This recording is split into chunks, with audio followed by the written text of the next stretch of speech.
Merci de liker et de commenter, s'il vous plaît. Merci beaucoup. Ces bases, vous voyez qu'en peu de temps, en 3 ans maximum, vous avez donné à votre enfant les meilleures qualités de la vie, la patience, le partage, la solidarité, la diminution de la colère. Mais oui, la diminution de la colère en 3 ans, vous lui avez donné ses meilleures qualités. Vous voyez? Pour donner ces qualités-là, vous n'avez pas besoin de rester 24 heures sur 24 avec l'enfant. Aujourd'hui, les enfants vont chez les nounous, ils vont à la crèche. Mais le peu de temps où vous êtes avec l'enfant, les week-ends où vous êtes avec l'enfant, c'est à ce moment-là que vous faites l'effort de lui apprendre toutes ces choses-là. C'est très important. Et toujours en parlant. Un langage paisible, un langage propre avec des mots. Très jeune, vous apprenez à votre enfant à exprimer son besoin. Donc, il met les mots sur ce qu'il ressent. Je veux manger, j'ai faim, je veux câlin, je veux popo. Je veux jouer, je veux mon jouet qui est telle chose. C'est-à-dire que l'enfant s'exprime, il exprime son besoin. C'est très important. Il ne faut pas un enfant qui pleure. Il pleure, il vous suit, il pleure, il crie. Et vous-même, vous ne savez pas pourquoi il crie, pourquoi. Mais vous ne savez pas, bien sûr. Vous ne lui avez pas appris à exprimer son besoin. Donc du coup, au fur et à mesure qu'il grandit, il a des besoins et vous ne connaissez pas. Vous ne connaissez pas traduire ses besoins. Lui-même, il ne sait pas comment transmettre son besoin. Ben voilà, tout le monde est dans les flous. Et puis après, c'est des cris à la maison. Mais tais-toi, arrête, j'en ai marre, tout ça. Vous-même, vous devenez nerveux avec votre propre enfant. Mais à qui la faute?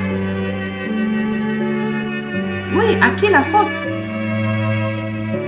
C'est à vous la faute. Vous ne lui avez pas appris. Donc, si vous vous apercevez de votre erreur, commencez donc à lui apprendre.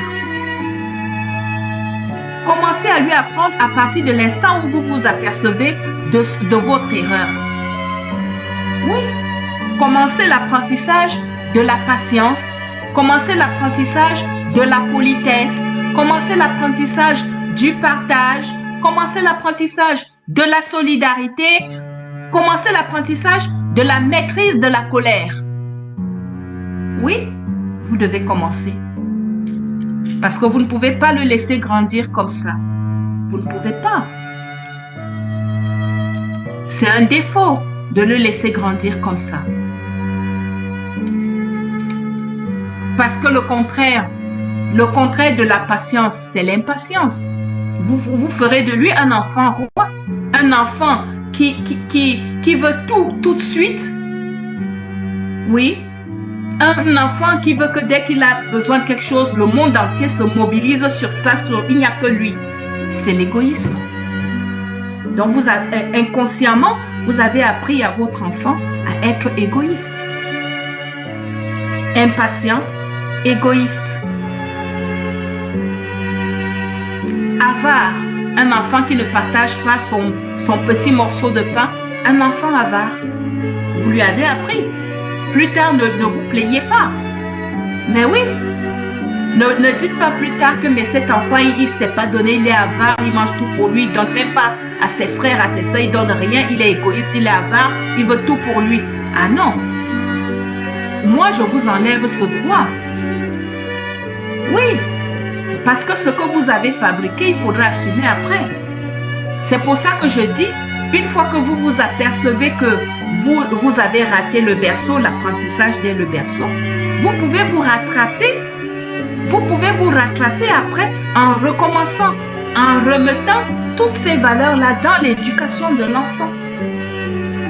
Mais oui, ce sera un tout petit peu plus difficile, mais au moins, ça se fera et vous pourrez le réaliser.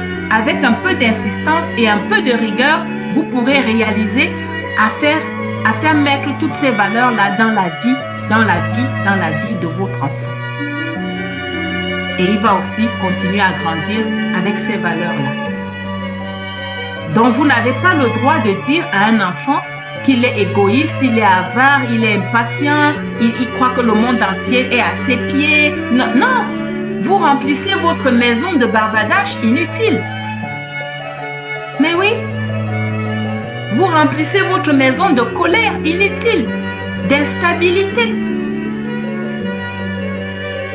Un parent, quand il s'aperçoit de quelque chose, il regarde, il se tait et il met des choses en pratique, il met des choses en œuvre pour corriger le défaut qu'il a vu.